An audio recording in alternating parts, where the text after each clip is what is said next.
Mwaramukanya amahoro nshuti bavandimwe mukurikiye channel yacu Umubanji TV. Uyu ni wa mwanya tubagezaho update y'amakuru yacu avugwa uyu munsi. Tubonereho akanya ko kubasuhuza mwebwe mwese mutuye ku migabane y'isi itandukanye. Bamwe ni mwaramutse abandi ni mwiriwe. Uyu rero ni wa mwanya tubagezaho update y'amakuru yacu avugwa mu burasirazuba bwa Repubulika ya Demokarasi ya Kongo, muri Nord Kivu, Sud Kivu. Yewe turaza no kwambuka imbibi za Kongo tubabwire n'andi makuru atandukanye avugwa hanze ya Kongo. Reka rero tubagezeho ingingo z'ingenzi turi buze kurambura mu kanya. Amakuru yacu turahera mu mujyi wa Goma, tuve mu mujyi wa Goma tuje muri teritwari ya Nyiragongo, tuve muri Nyiragongo tuje muri teritwari ya Masisi, haravugwa amakuru y'intambara. Hanyuma turaja no muri Rucuru tubabwire ibindi byinshi bihavugwa. Turaja muri Sud Kivu, mujyi wa Bukavu, hari amakuru agiye atandukana ahavugwa. Tujye muri Haut Plateau, mu misozi miremire, hari amakuru menshi ahavugwa. Turaja no mu mujyi wa Uvira, hazindutse havugwa amakuru menshi atandukanye. Nanone nk'uko twabibabwiye turaja mu gihugu cy'u Rwanda, aho ni hanze ya Repubulika ya Demokarasi ya Kongo. Tugaruke ku ijambo nyakubahwa Perezida Paul Kagame yavuze mu muhango wo kurahiza Minisitiri w'Intebe ndetse n'abadepite batowe muri iyi manda. Reka inkuru yacu tuyihere mu mujyi wa Goma. Umujyi wa Goma ku munsi w'ejo hahishwe undi muntu, yari umumotari usanzwe ukora akazi kiwe ka minsi yose. Yahuye n'abantu bitwaje intwaro baramurasa agwa aho ngaho. Ibi ni bimwe twababwiraga mu nkuru z'ejo ko umujyi wa Goma bitoroshe, abantu bicwa umunsi ku wundi. Ariko nanone tugaruke kunenga abantu boherejwe kubonana na Perezida wa Angola ariwe muhuza mu kibazo cya Kongo, cyangwa se mu kibazo kiri hagati y'u Rwanda na Kongo. Abantu boherejwe baje kuvuga ko M23 ari iteje ikibazo, ariko mu by'ukuri umujyi wa Goma upfiramwe abantu, abandi bakanyagwa, abandi bakabashimusa. Aho ngaho rwose si M23 ihagenzura. Yewe ibice bigenzurwa na M23 nuko amahoro ari amahoro, bagenda amasaha 28 kuri 28 nta ubakozeho, nta n'ubari y'urwara. Ibyo rero bikaba byarabaje abaturage bamwe. Ku munsi w'ejo twabonaga bigaragambyaga biyama ingabo za FARDC cyangwa se Wazalendo, bavuga kuko babica. Yewe si uko nabivuga, barabica, ni nabo barabisha undi muntu hariya. Rero mu mujyi wa Goma rwose abaturage batuye hariya bakeneye ubutabazi, bakeneye uwabarengera, bakeneye impinduka z'ubuyobozi, kuko ubuyobozi buri hariya bitewe n'amabi bakorera baraburambiwe. Reka tujye muri teritwari ya Nyiragongo. Muri Nyiragongo ejo havugiye imbunda zikomeye, abantu bikanga ko imirwano ishobora kuba yatangiye, ariko twaje kumenya ko itari imirwano, ahubwo yari amasasu araswa n'ingabo za leta. Bivuga ko izo ngabo za leta zari mu myitozo. Twababwiye ko bamaze iminsi bitegura intambara ikomeye, hari hamaze iminsi hari agahenge muri ibice bimwe na bimwe bitandukanye, ariko FARDC iri kwitegura kugaba ibitero simusiga kuri M23. Ni muri ubwo rwego rero biriwe barasa imbunda babifashijwemo n'ingabo za SADC zabatozaga kurasa imbunda zikomakomeye baguze muri iyi minsi. Naho muri teritwari ya Masisi haravugwa ko ingabo za M23 zaba zarafashe matekwa ingabo za FARDC nyinshi, tutarabasha kumenya umubare wazo. Hakomeje naho kubera imirwano ikomeye aho bahanganye na FARDC ndetse na Maimai Nyatura za FDLR. Reka rero tuje muri Rucuru. Muri Rucuru nta kivugwayo, nuko ari amahoro, kuko igice cya teritwari ya Rucuru cyangwa se Rucuru yose iragenzurwa n'intare za Sarambwe. Hakaba rero hatekanye kuri ubu, ari amahoro.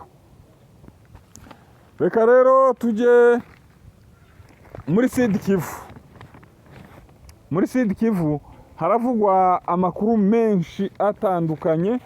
Hari amakuru avugwa mu misozi yunamuye Uvira muri Rurambo. Muri Rurambo ahazi nka za Rwindi inkomoko y'Abanyintu, aho ni kuri Muhuza mu muhana mukuru w'Abanyintu. Habayemo kuri iki cyumweru gishize nibwo ingabo z'uwita Colonel Ruma zazamutse ziva muri Karungu zihurukira aho bita kuri Mugema, zihashinga ibirindiro byaho. Aho ni hejuru ya Muhuzi, naho muri Muhuzi hasi hagenzurwa n'uwita Colonel Kitamwaje. Abo bajenerali bombi bamaze igihe kirekire batumvikana.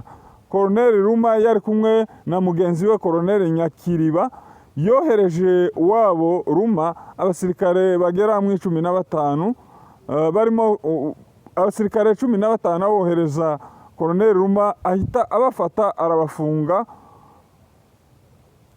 Udusozi twose udutopu twose twahariya, nuko twahariya muri Muhuzi, nuko tugenzurwa na Colonel Ruma. Naho hasi mu ndego haragenzurwa na Colonel Kitamwaje.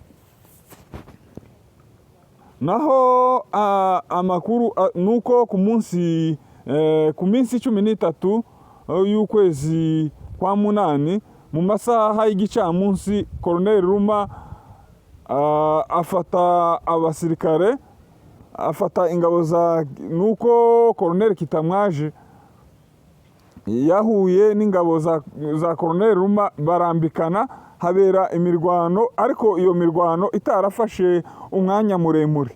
Iyo mirwano yarabaye, iza kugwamo abantu babiri bo ku ruhande rwa Colonel Ruma. Naho ku ruhande rwa Colonel Kitamwaje aba barapfuye ntiturabasha kubamenya. Nitubamenya turabwira makuru ataha.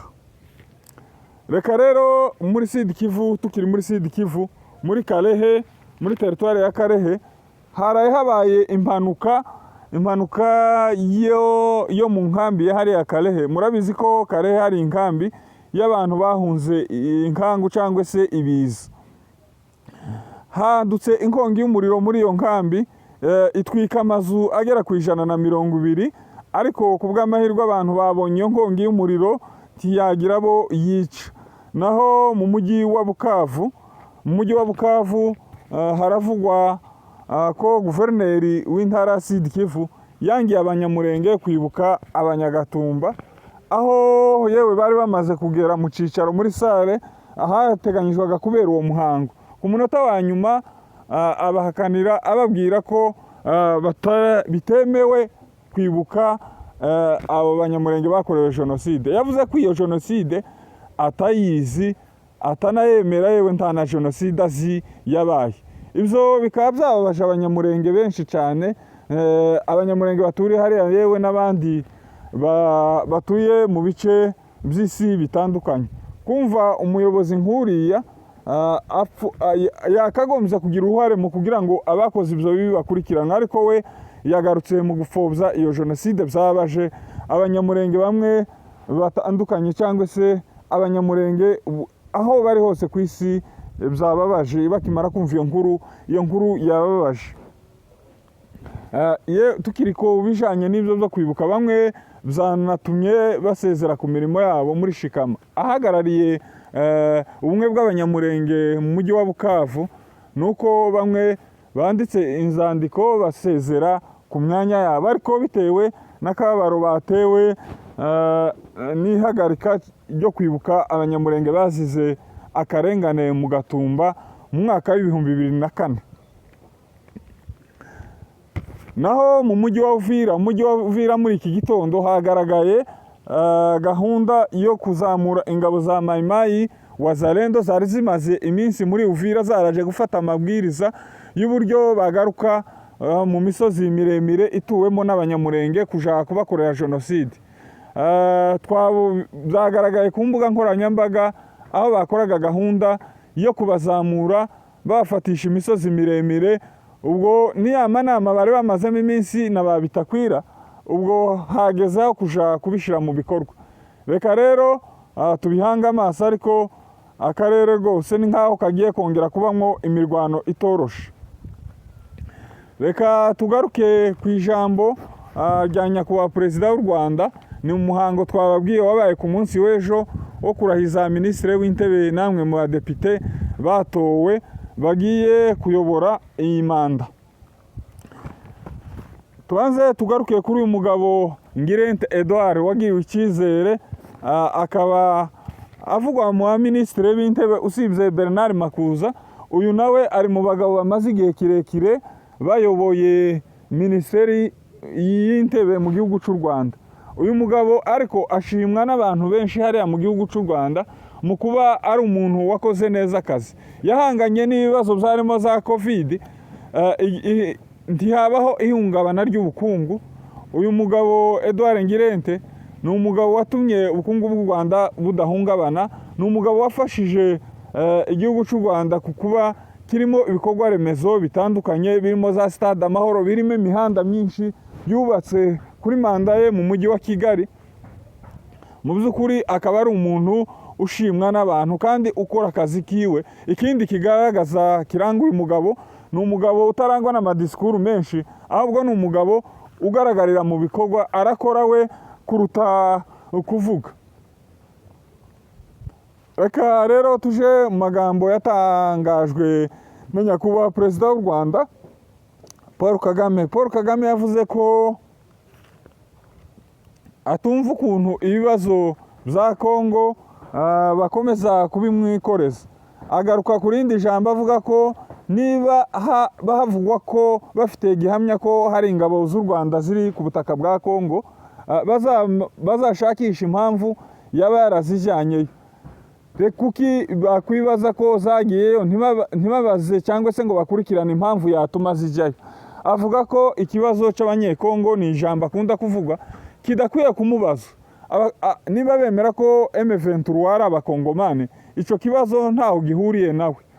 Ati ijambo ryo kuvuga ngo abantu bagwanira uburenganzira bwabo ubabwire kuko utumva impamvu mwaganira nabo. Ati sinzi impamvu icyo kibazo ukuntu cyakomeka mu buryo bworoshe.